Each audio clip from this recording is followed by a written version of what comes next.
I am the competition director along with my co-director here, Kenneth Reyes. I'm the one who's been sending you guys the emails, Josh. You'll be hearing from myself and Ken, and then this is also our assistant director, Josh. You guys will be hearing from all three of us over the course of the next 12 weeks or so. Everybody's got some food, that's good. Did everybody get a non-disclosure agreement? Probably, it's one of those pieces of paper. Okay, if everybody could just read through that and sign it before leaving tonight. That's just so that everybody can freely discuss their ideas here and not have to worry about anybody infringing on any of their proprietary ideas or anything like that. And then if you do, you're going to get sued for it. So that's why you're signing your name. All your assets. All your assets. I don't know if they can take your student loans away, but maybe that would be a nice thing. Please. You mean you'll take my car? Yeah, sure. If everybody has signed in, that's great. If not, do that at some point. We put on there your t-shirt size. We're going to be ordering t-shirts for everybody. So make sure to give us your size. That's all going to be men's sizes. So for the ladies, keep that in mind when you're signing up. Our second workshop is going to be on finance and accounting. That'll be about a month from now, February 28th. Everybody should be there. We'll send you guys reminders, and we'll probably give you some homework for that one, kind of like we did with the marketing worksheet that we sent out earlier this week. We'll probably ask you to kind of think through some of the financial statements that you're going to need, and then take a crack at starting them, and then our speaker will help walk you through all of them and help build them with you. That's kind of the homework to be assigned. We're going to share with you guys probably either tomorrow or Friday a Google Drive that'll have templates for your plan and for your pitch deck, a bunch of other really useful tools as far as refining your idea, and some marketing tools in there for you. That should answer a lot of questions. There's a copy of the rules in there for you guys, which I would recommend everybody to read through so you know exactly what you're getting yourself into. There's a lot of other good stuff in there, so we'll be sending that out. Oh, yeah, okay, so... There's a lot more competing than those. Yeah, so there's only 6 people in this room right now, but there's actually a total of 29 students and alumni, I suppose, who will be participating this year. 14 teams total. There are 7 undergraduate teams and 7 graduate/alumni teams. So we'll be able to do the whole competition on Saturday, April 7th. Those two are separate, so if you're undergraduate, you're not going to be competing against an MBA student. If you're a graduate student, you're not going to be able to poach on the undergrad kids. Sorry. So, same day, same competition, but prizes. Yeah, just different tracks. So now it is my pleasure to introduce our speaker, Mr. Andrew Meyer. He is kind enough to share his time and expertise with all of us tonight. We ask that you guys give him your undivided attention and just participate and really use him as the wealth of knowledge that he is. You're going to get a lot more out of this whole competition if you really leverage the speakers that are here in front of you who are willing to share everything that they know. So, without further ado. Great, thanks. Yeah, absolutely. Well, good thing this isn't the finance and accounting session. That'd be really boring. I'm not coming to that one, so I'm just kidding. Best of luck with that one. Well, great. It's great to be here. Appreciate you guys taking some time out of your schedules to come around. This is, I think, well, because of my background, I think this is probably the funnest topic you can possibly have. So a little bit about me. I've been in the primarily in the software business for a long time, and before Windows, actually, if anybody knows what that is. But I've primarily been on the marketing, sales, strategy, business development side of the business, and I run companies now. So let me tell you what I'm doing right now. That may be an example of what. Well, first of all, what I've done is I've raised tons of money with venture capital firms, Silicon Valley. I've raised a ton of angel money, so I know what individual investors want in terms of companies and what they want to hear. And I've done also an IPO, initial public offering, so a publicly traded company with a company called WebSense. So I've kind of been in your shoes and a little different perspective, but raised and birthed a lot of companies, bought companies, sold companies, grew them, shut them down. Done kind of everything that you want to say about companies, and I've been in a lot of different markets. sectors. So most of it's been software, most of it's been business-to-business kind of software, although there's been 2 or 3 companies I'm associated with that are more consumer-oriented. And let me tell you about one of them right now, because I'll relate it back to some of the conversation tonight, but it's sort of a medical technology company that I've just joined as CEO. And what they do is they map the brain through this thing called KEGS, I think, QEEG, I think. And then, sorry? Is it MindRx? No, it's a company called Neurologics. And then so they then determine what's wrong with you. So it could be concussion, ADHD, or autism, or early signs of dementia, all sorts of whatever's wrong with the brain. They can determine that. And then they have a series of visual techniques and auditory techniques that repair your brain. So they are actually able not to cure, but certainly fix a lot of the problems that are associated with those issues, whether it's ADHD or autism or concussion. So what's unique about that is, so there's 6 or 8 problems we solve, right? So each one of those problems are very unique to that particular person. So if I'm a mother with a kid in high school who's playing football, I'm very concerned about concussions. And so you got to try to reach that person, that mother. Typically the mother makes the decision in this case. And try to reach that person. Someone with early onsets of dementia, very different buyer, right? So we're trying to figure out, since this is my first week, we're trying to figure out how best to go to market. How do we market ourselves when there's all these discrete problems that we're trying to solve? So you can't do it globally because your message gets mixed up, right? So if I come to your site and I'm only worried about my son's playing football, who may have a concussion, and I see concussion as the 4th ranked item, I don't really care. But if all you talk about is concussions and how you fix concussions, then I'm very interested. So it presents an interesting challenge for our marketing stuff, which I'll kind of talk about a little bit later. So what you got sent was kind of just a quick document, and I put a bunch of questions in there which relate to questions that investors would ask. So that's the genesis of those questions are typical questions that investors would ask as it relates to marketing and your position in the market. So that's what those are. So so what you'd like to do probably in your business plan that you write up is answer those questions in the plan so that they get answered fully in the plan. So that was the idea behind the questions. Any questions about me, background, anything like that before we get started? Sure. Oh, sorry. Yeah, educationally, I went to I have a mechanical engineering degree from Georgia Tech, and then I worked for 5 years as an engineer, probably a really bad one. So I got an MBA degree, and so I have an MBA degree from the University of New Orleans. I was working in New Orleans at the time, so I went there full time. The engineering degree was great because I got to travel the world and actually lived in Southeast Asia for a few years too. So it was good. As an aside, I would recommend living outside the United States for any period of time you possibly can, because it was a very eye-opening experience for me. So I traveled the Middle East quite extensively, and Indonesia, Malaysia for work. So it was a great, really good experience. So recommend it. And then after the MBA, then I've been in software business really kind of ever since. So, good. Is software your passion?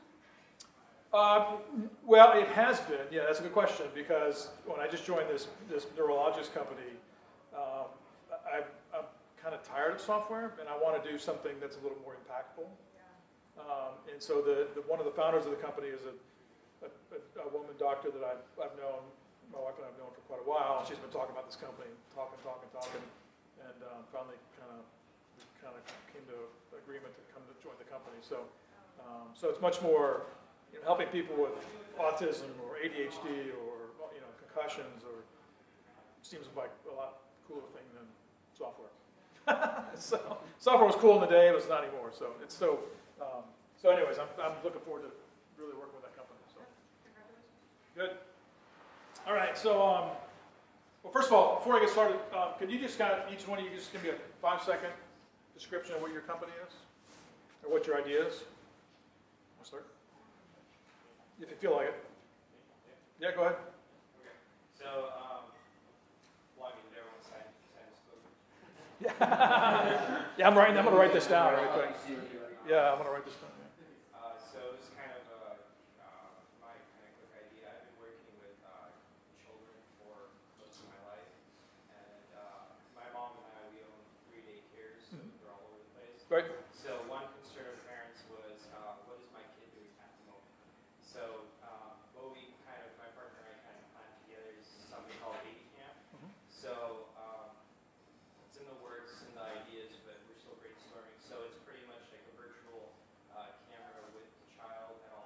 Mhm. and you can log in anytime and kind of see from the perspective of your child. Yeah. And kind of in that realm. Good. It's still in brainstorm, so there's going to be different features to it. So it's not just a camera. There's probably like maybe heartbeat or Mhm. things like that. But yeah. Right, could you send to my 16-year-old stepson to watch him around? Yeah. you can't tell. When he's at Fashion Island or when he's at Spectrum? That'd be great. Cool, thank you. Anybody else want to volunteer what they're up to? Sure.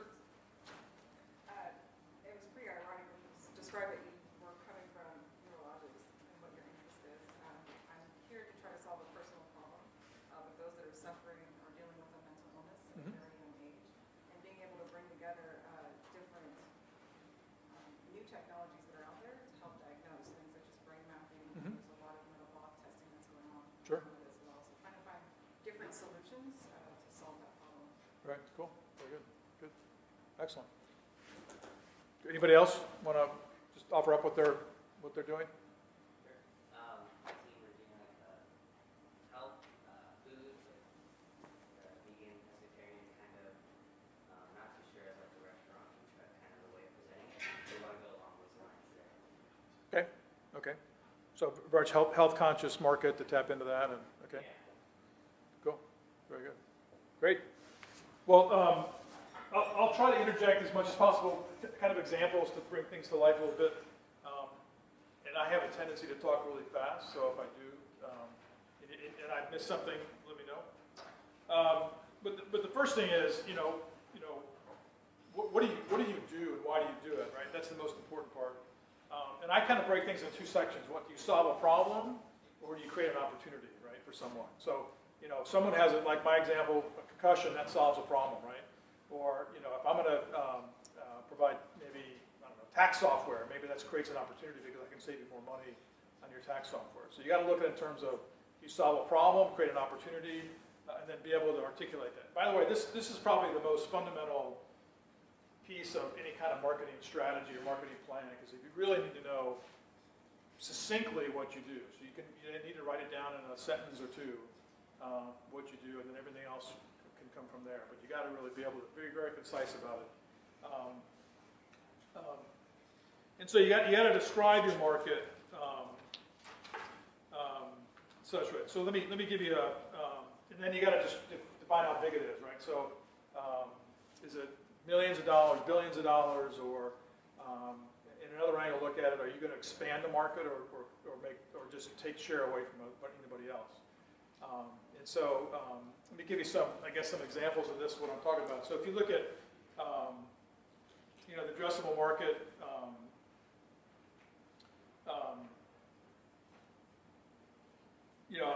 I'll take the food example. So I'm gonna open up a restaurant. So, well, the market size for restaurants in the United States is X, right? But I'm gonna open up a fast casual restaurant in Orange County. So you got to whittle it down to, okay, how many restaurants are in Orange County, and how many fast casual restaurants are in Orange County, and then that's your addressable market, because I'm going to have to be a fast casual restaurant.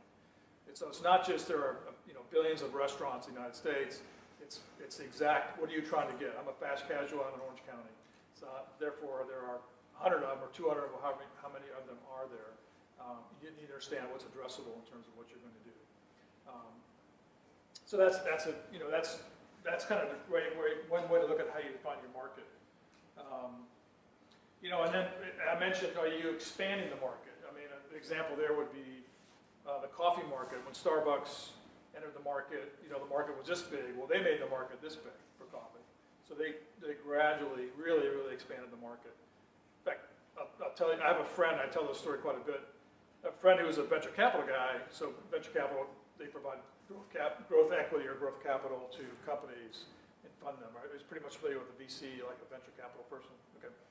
So he's very successful in the consumer goods area. Have you heard of Sleep Number Beds, by the way? Okay, so he funded Sleep Number Beds company, and that's how he's retired and lives in Rancho Santa Fe. But different story. But he tells a story about himself where he got the business plan for this thing called Starbucks. And he goes, I don't drink coffee. So I go to my wife. My wife goes, nobody's ever going to pay $2 for a cup of coffee. There's no freaking way. So he said I totally threw it in the trash can, so there you go. So, but they expanded the market, right? So they created, they went into the coffee market. I don't know if that was their intention, but they certainly expanded the market. So the other thing, I think the other thing that's important is who's the decision maker? Who's going to buy the product? So let me give you 2 examples. So in-app purchases, 99 cents. Who's the decision maker there? A 12-year-old, right? So they make that decision. If I know TV for the house, who's the decision maker? It's the parents, right? So you got to understand who's actually going to buy the product. Now, in the business setting, sometimes there's multiple people involved in that decision. So you got to understand who writes the check, who are influencers, who are gatekeepers, all in that process. So you need to understand that and have that in your plan about who the actual buyer of that product is. Who you're trying to target is the buyer. And I'm very well aware of in-app purchases, by the way, unfortunately. Okay, so that's just pretty fundamental. What is a product? Does it solve a problem, create an opportunity? How big is that market? Are you going to expand it? Are you going to keep it the same? And then market share. One thing that investors will be concerned about is, if you say in the first year I'm going to capture 10% of the market, that's going to be very unrealistic, right? So you got to be pretty realistic about how much of that market you're going to capture and what your role in that market is. And be realistic and don't be overly. The more realistic you are,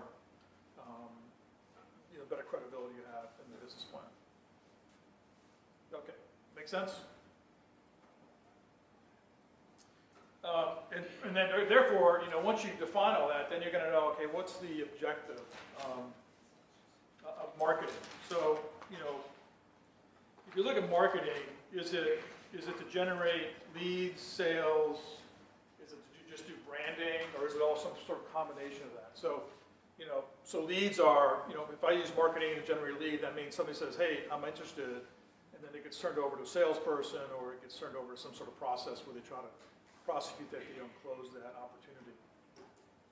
If it's branding, let me give an example of branding. So Intel, right? You never buy an Intel product, right? But they do a lot of advertising. But that's a branding exercise. They're not trying to generate leads. They're trying to make you feel better about that purchase of that PC because they knew that Intel was inside that box.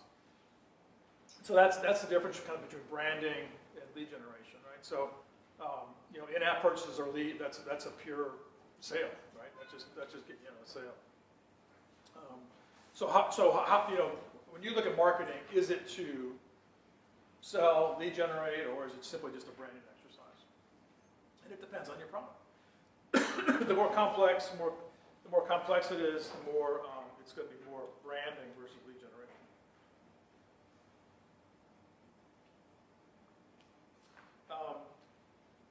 Let me give you another example too. So I'm going to create a product and I'm selling to the automotive business. Well, there are probably 15 or 20 automakers really globally. So I'm targeting 20 companies. That's it. Right. So I'm not going to be doing lead generation online. I mean, my marketing is not going to be lead generation. It's going to be supporting the brand. It's support the brand. That's one example. Another, I think, the example I use is in terms of the objective is, let's look at the two-sided marketplaces. Airbnb, Uber, Lyft, all those guys. There's two-sided marketplaces. There's the drivers, or there's the houses, and there's the people that consume them, right? So they create this marketplace where people get together. Sorry. So yeah, it's Airbnb, Lyft, House. Well, those guys are all pretty familiar. I know Uber would be familiar to you. And so their marketing activity is critical because they got to recruit people to be drivers. They got to recruit people to have their houses listed, and they also have to create or market to people to use those houses or those services. And so marketing is a very, very critical component to them, and they have to do it as a way to scale. And so there's marketplaces to them, and marketing is a critical function.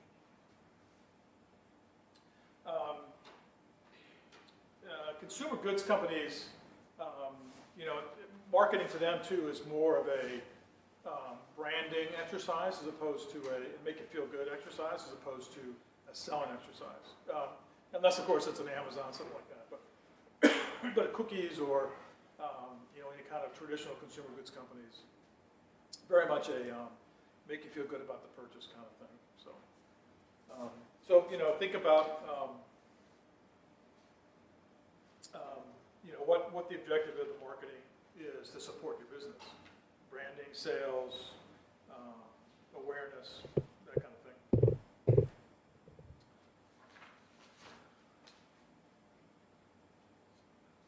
Okay, then the other ones are just kind of the 4 Ps, so I'll cover those right as we go along. So the first one, obviously, is the product. You got to be able to describe in your business plan what the product is about and how, and what, again, does it solve a problem? Does it create an opportunity?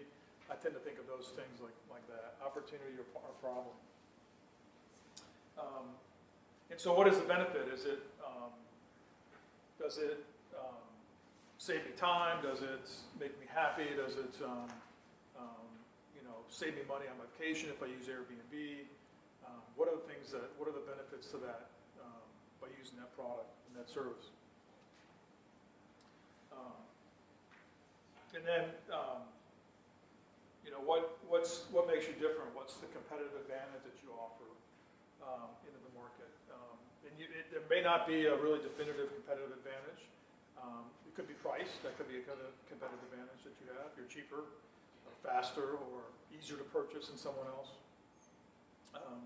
That's a huge advantage. I mean, Amazon is their advantage is their logistics and the ability to serve.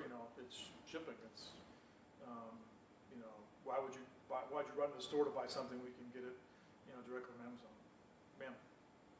Would it be an advantage if you were?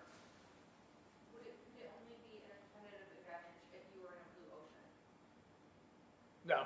So there has to be something other than that. Yeah, no, blue ocean meaning something that's brand new would be, the advantage would be that you're a first mover in the market. Okay.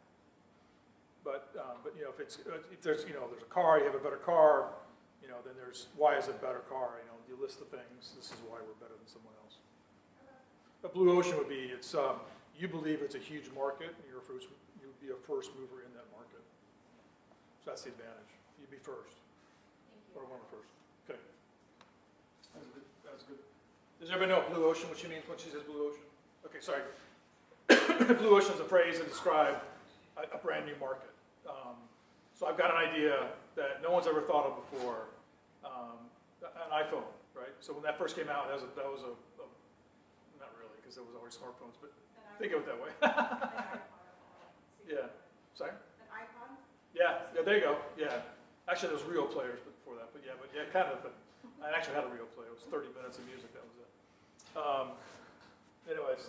But yeah, so it's a brand new idea. No one's ever thought of it, and you're going to go to the market and make that product. And the good thing the fun thing about blue ocean, it's you get to define what that market is. You get to define what it's all about. I did that with a company called WebSense in the early 2000s. It was the first really internet security company, and it was total, now it's called Blue Ocean. At the time it wasn't called that. It was just a new market, and it's an expensive proposition. You got to have a lot of money to do it, which we did, but it was very successful, hugely successful company. So that was the company we took public, by the way. And so it's you can do it. It's a tremendous opportunity. And I use this phrase called switching costs, so which is a question that investors ask. So they'll ask, okay, well, if I already have, put aside Blue Ocean for a second, so I've already got a TV, or already have a car, there's some cost to me associated with switching that product, right? So that's called switching costs. So if I'm a company and I already have an ERP system, okay, there's a huge cost for me to switch to some other ERP system. So you need to, if you're going to go after, but there is a switching cost associated with it. Does that make sense? Switching costs? Okay. You also should cover in your plan, what's kind of the future of the product? Where do you think, where do you envision it going?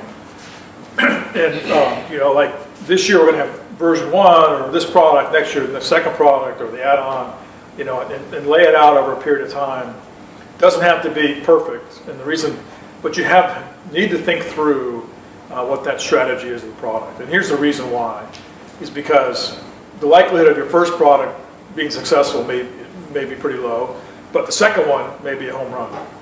And so if you thought through the situation you're in, the market you're going after, an investor understands that and says, well, you know, he's got a bunch of ideas in this similar space.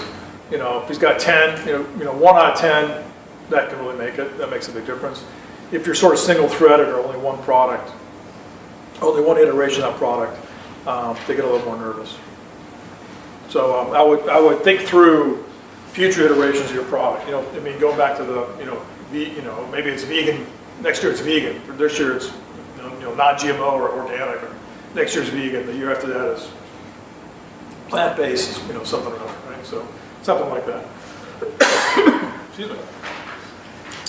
And then you need to talk about, you know, how the product's made. If it's software, where is it?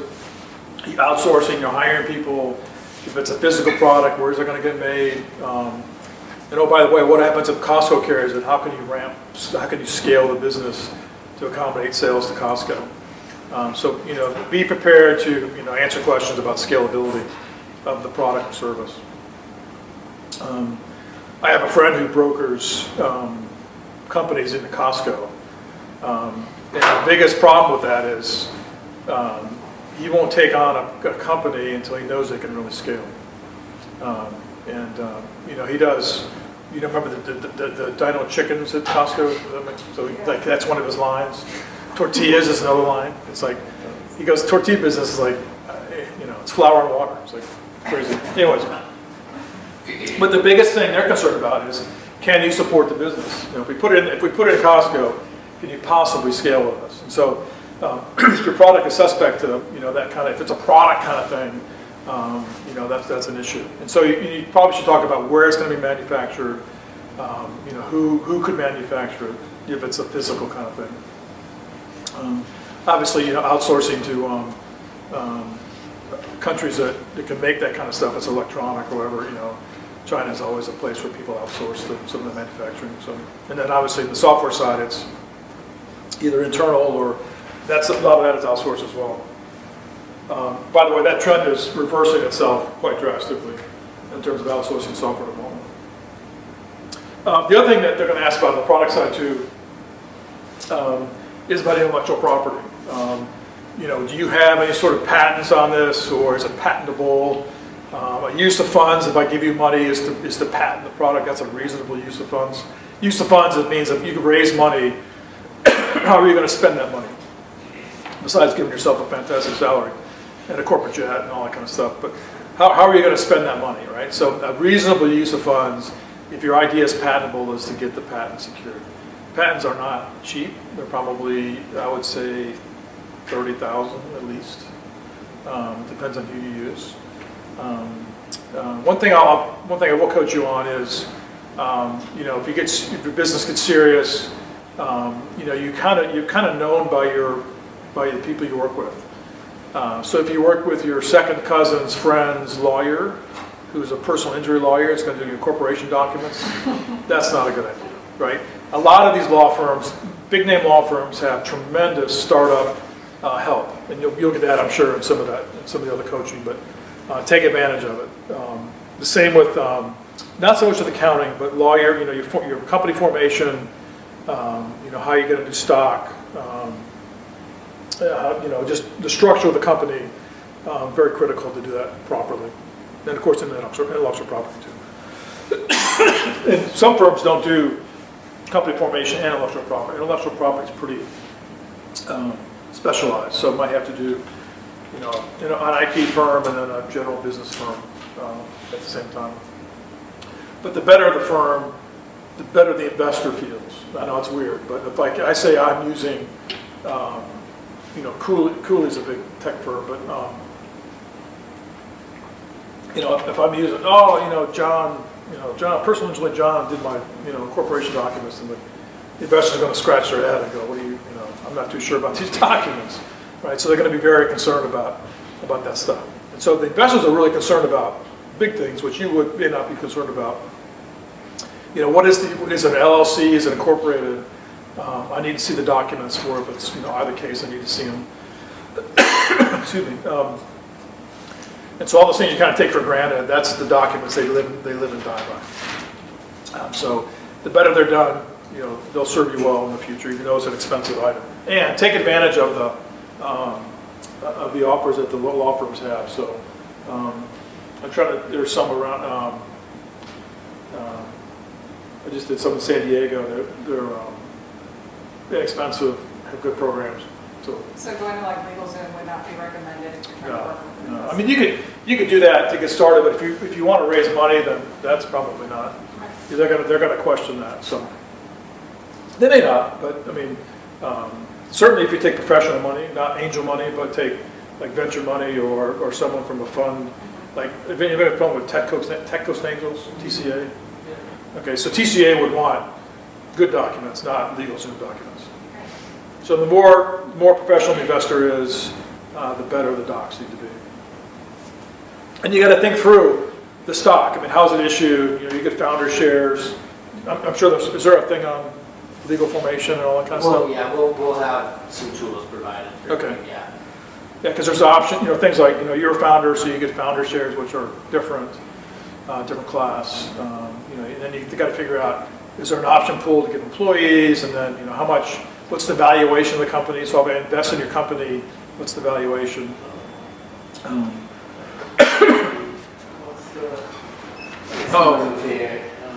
Walk around. Normally that works. All those ones on the left, Josh. So let me talk about that for a second, because, but first of all, the question in the back, sorry. No, I was trying to turn off. Oh, well, Sorry. so, if you say my company's worth, let's say $10, let's make the math easy, $10, and an investor puts in $1, so they're going to get 10% of the company pre-money. And so they're going to give you $1, and in return, you're going to give them 10% of the company. Sometimes, at an early stage round, that's an appropriate, or 15% or 20% is appropriate percentage. If you get later stage, it'll be, and you get professional money, they're going to want a bigger percentage of the company. What do you mean by later stage? Like if you want to get venture money or professional money, not friends or family or angel money. If you want to get like venture money, they're going to want a significant chunk of the company because they want to control it. And they're also going to give you more money too, by the way. So,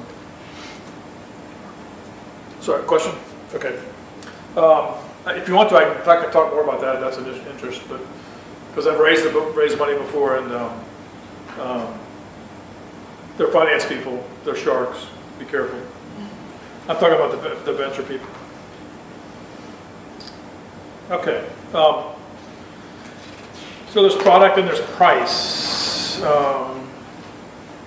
So this is an interesting conversation because a lot of stuff that we do software-wise, price is irrelevant because there's no variable cost, right? There's no product cost. There's no cost of goods sold in effect, very little. Hard products are, there's a product or extra, it is a cost, so there's a cost and markup or something. But sometimes, you got to think about price as kind of being a little bit irrelevant to what the cost of the product is.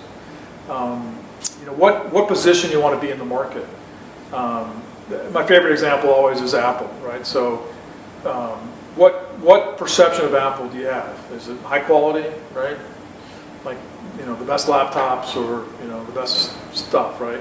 And they price accordingly. I don't think they care about the price, but no, their cheapest laptop is what, $1,200, and you get a Windows machine for $300. So there you go, right? So they're kind of equivalent, but yet they're getting 4 times the price, and that's the perception you want to be. So what do you want to be? Super high quality, high design value, like an Apple product, or do you want to be lower end and more mainstream, more consumer-oriented, or more, more consumer-driven, I guess, to reach a broader market? Or do you want to only reach, the top of people that really want design or really want, the best of the best? And then your pricing strategy needs to reflect that concept, that thought, right? So if you're going to have the freshest quality ingredients, farmer-driven, all that kind of stuff, it's going to be more expensive than a McDonald's hamburger. It just is, right? So, think about that. Think about what your position is of the product or service you have. If you're washing cars, I read a startup that was like hooks you up with car wash guys to come to your house, which I think is a great idea. If you're going to really do a fantastic job washing your car, you're going to charge more for it. But I may be really, and not everybody's going to buy it, but the people that do and appreciate that are going to, so you got to be true to your brand, right? This is kind of what, and Apple that's a classic example of what they do. They're true to their brand in terms of their pricing strategy, which is a lot. I never thought of a $1,000 phone, but there is. So another one thing about price too is software as a service. Does that is that okay? So a lot of products you get on your phone, on the iPad, the Apple Store and all kinds of stuff are priced as an annual license, right? So that's a software as a service where you pay up front, and you can basically renting the software or renting the music, Pandora, whatever, or Spotify. So that's another pricing strategy that's now extremely popular and well accepted. In 2001, when a company called WebSense, we put in a subscription model into a business-to-business, and we were probably one of the first. And then Salesforce.com came kind of after us. So I've been living with sort of a subscription service for a long time. It's a fantastic model if you get away with it. So it's a good one. A lot of companies I work with now are all SaaS software companies, and so it's just an annual subscription. It's just kind of a done deal now. But that's another popular pricing model if it applies to your your particular business. So then on pricing too, think about things like do you want to do a freemium model, which is give away part of the product for free and upsell them later on? Do you want to do in a business sense? Do you want to do a free trial, or even in a physical sense? I mean, give away some food to just get people interested in the food, or give away some health services, whatever it might be, to get them interested and hooked onto your business. That needs to be, think about that as another option. Freemium stuff is pretty almost expected now, I think, where some of these products for free. I use Zoom for video for conferencing. That's 40-minute meeting. That's it. They cut you off. It's just the free version. So I like it because it makes the meeting shorter. So there you go. But again, pricing, just match the pricing with the vision you have of the product and service, and make sure they're consistent with each other. Distribution. So, how do you get your product in the consumers and the customers' hand? That's what distribution is about. So how do you get into the market? You need a sales force. Do you need? Can you sell it online? Is there an in-app purchase? Is it there's an advertisements in some local websites, whatever it might be, to get people to buy your product is what you got to think about. So there's some conversations here about a channel, a platform. So a channel is, can you utilize other people to help sell your product? So I use the example of, I have a friend who brokers into Costco for Food Line. So they don't have a sales force. They go to Kurt and say, Kurt, I want you to sell me into Costco. So he's an agent for them and selling into Costco. So he collects a percentage of the deal to sell into Costco because he has a relationship with Costco. So that would be a distribution strategy. It would be, there's a company in Orange County called Ingram Micro. So they sell computers and networking gear and software for other companies, and so they sell to companies. But I sell to Ingram Micro, and then they sell to someone else. So it's an alternate way to get into the market. Automotive the same way. They have dealers, right? They don't sell direct to consumer. they sell through a dealer network. Same sort of thing in terms of the distribution network. What's really fun though is any kind of platform play. So a platform is a little bit different. Platform is, let me give you some, Amazon is a great platform if you're selling something to consumers. They have all the mechanisms that you can use. They got the purchasing power, Amazon Prime, all that stuff. You don't have to deal with that stuff at all. You can just sell through them and put your products on their shelf. It's a fantastic mechanism. Of course, they get a percentage of the deal, but that's the price you pay. Salesforce.com is another one of the first and probably really good example of a platform. Salesforce.com is a Salesforce CRM systems. Are you familiar with that? So CRM is so CRM. So Salesforce.com has got a great platform. If you have an add-on to their product, you can be on their platform. They give you the APIs to integrate with Salesforce.com. They give you access to their network of all their sales distribution network. It's a fantastic way to go to market if you're add-on to say Salesforce.com. And that's just another example. iTunes Storage is another platform, right? It's another platform that you can use to distribute music or books or whatever it might be. So think about that as a way to go to market. You don't always have to have a sales force to get out there, which I think is fantastic about commerce these days, is that it's becoming so frictionless without having to brute force of a sales force, which has been great. And in terms of the evolution of what's happening in the market, it's really been supported. It really supports that.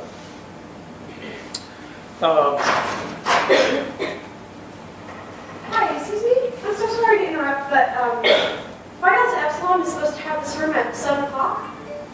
So we're on the schedule to meet in here, so we're just trying to figure out. Not 7 o'clock. Oh, okay, but you guys are going to be done Yeah. at 7? Okay, I'm so sorry. Just wanted to double check. Thank you.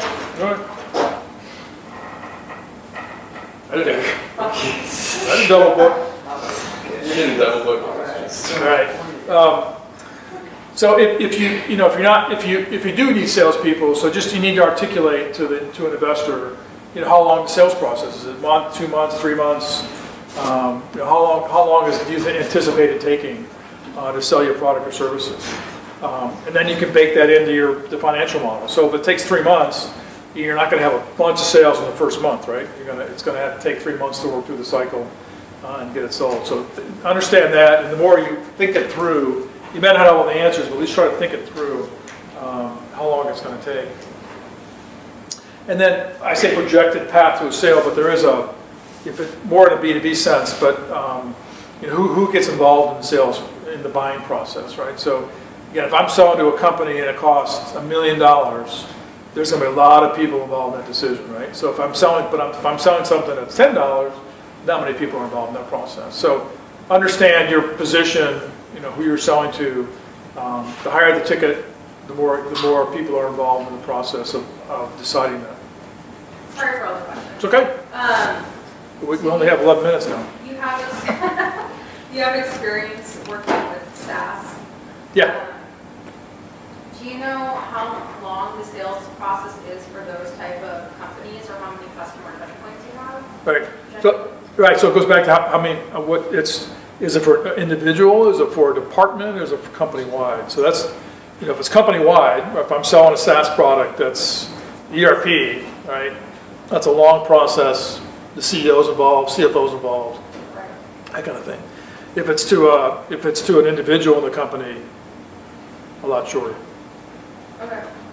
Yeah, so think about the breadth and price point, right? So, if that makes sense? Yes. Okay.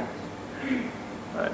Yeah, so when I think about Salesforce, if you have an add-on to Salesforce.com, you can go after departments, right? That's how Salesforce actually got in business. They didn't go after the big sale. They went after the sales department. I'm just going to sell these guys, kind of on the side. I'm not going to involve IT. We're going to keep them out of this process. And that's how they got in business. That's how they became successful. They bypassed IT and executive management and sold just the sales, which was actually a brilliant strategy, because the big CRM systems that were in place at the time never worked because they were too big and too cumbersome, and no one could agree how to do them. I was in that market, so I was there. Anyways. So yeah, just think about, again, who's the buyer, right? So if it's a big ERP system, ERP, sorry, that's like your back office, that's your accounting, your production planning, your finance, all that kind of stuff, right? So if you're selling that to a company, CFO, CEO, they're going to make that decision. Thank you. Okay.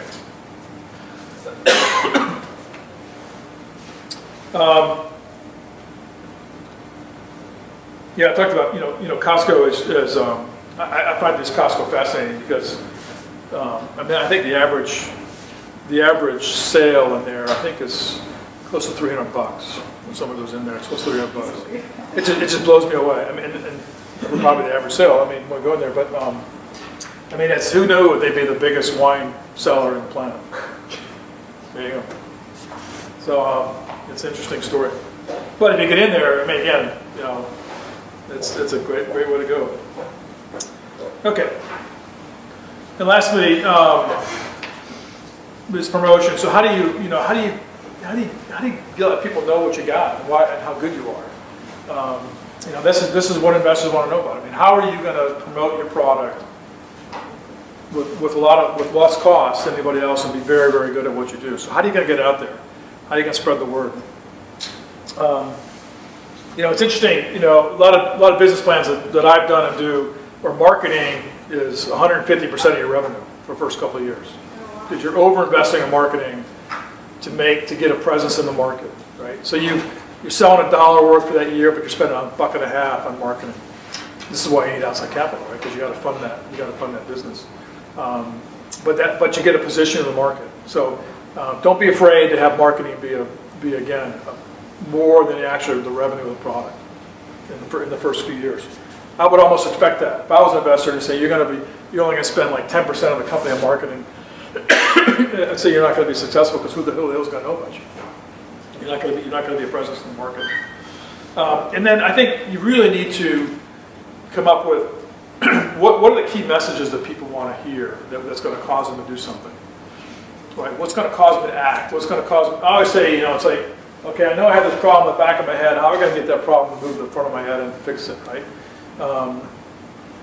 And that you're going to have to probably test and experiment with. So just so you do subject lines or whatever it might be, but you need to really test what's going to resonate with the potential buyer.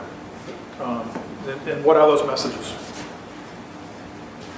And then you got to look at the promotional mix. What's best for your market? So I described earlier, the concussion coming in with. So we're doing some experiment with. So the market for that is are women with high school kids or college kids, and they have to probably make $250,000, $350,000 a year household income, because this is an expensive proposition. And so that's who we're targeting. That's the audience we're trying to get right there. So you got to think through it like that. Like, who specifically you want to get to? And the great news about the social stuff now is that they can give you those numbers and give you that demographic. It's fantastic how they can do that. So what's the mix? SEO, SEM, what kind of advertising, social. And I think an underutilized one is public relations. Public relations is trying to influence publications so they write about you or talk about you.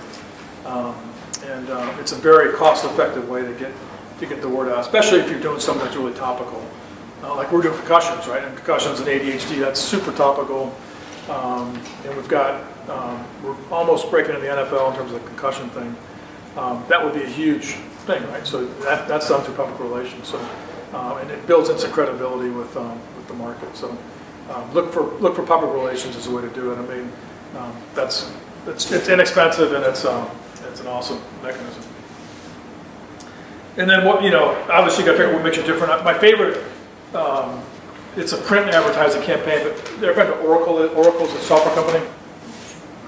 They advertise, I think, in one place, which is Wall Street Journal. It's the bottom right-hand side of the page, the front page, and it's everyone is we're this good, and our competition is this good, and that's all they say. It's like everybody else sucks. We're really good. And that's really all they say. And it's like, I think that's the coolest thing. Because it just shows that they give this little graph, like our processing speed is this fast, and Microsoft is this fast. Okay, I get that. So it's very clean, very concise, but it illustrates their difference and how they want to be perceived against the competition. So very, it's not muddled, it's not, literally 8 words, I think, in the end. So anyways, that's my favorite examples. I guess Larry Ellison, who's the CEO, I admire him for that, have the attitude to do that. Anyways, okay, so those are things. Those are the 4 Ps, the marketing stuff. So again, just think about those questions in the sheet that's sent around. Think about answering them in your business plan. I think it'll help you in the business plan competition. So I'll leave it open for any other questions. Any other thoughts? Questions? All right, cool. Good. Thank you so Thank much you. for your Thank time. Some last things, guys. First, I didn't want to interrupt, but when you're looking at point number 2, what market do you serve? On the Concordia University library website, there's a really, really great tool that all of you can use called Hoover's Reports, and it's a business journal that is super expensive that the university pays for all of us to have access to. So with your e-number, you can log into the library and you can actually access that, and they will give you so much market research on any specific industry. It's super useful. So Hoover's Reports, and then there's probably 1 or 2 other research databases in there for business that would be good. The other one is go to trade organizations. So if you're like restaurant organizations, they'll have demographics on number of restaurants, all trends and growth and all that kind of stuff. Or health organizations, whatever it might be, they'll have examples of that. So trade organizations is a great one too. Cool. And then I was going to ask, a lot of people were shuffling in late. Would starting the workshops later be beneficial to you guys? Is 6 o'clock good? Is 6:30 better? Does anybody have an opinion on that? We're flexible. 6:30 is good, just because getting off the work late. Okay. Sure. We'll try to push. I just know like my partner, he has class at 6:30. So Ah. I know some people do that class. Okay. You have class at 6:30. I feel like some people have night class maybe like 9, but I know that's a little. Yeah, that would probably be a little Because then too you got some soon. people coming that are grad. I think Thursday, Friday might be less night classes. If it sounds good. Friday, I think Friday, Yeah, I don't think anybody wants to be on a Hey, do the Friday. county one Friday night. Yeah, exactly. That'll get people there. All right, cool. I'll cover the bonus thing in an email. Do you guys have any other questions for us while you're in the room? Yeah. My man. So, I know you guys mentioned mentors. Yeah. So we want like a specific mentor. Who do we Send Ryan an email. Yeah, send me an email. Yeah. Send me an email. And if you didn't have somebody in mind for a mentor, but you know what industry your business is going to be in, send me that industry, and then we'll go through the Rolodex and try to find somebody who will be a good fit for you. So. Also, please clean up your trash because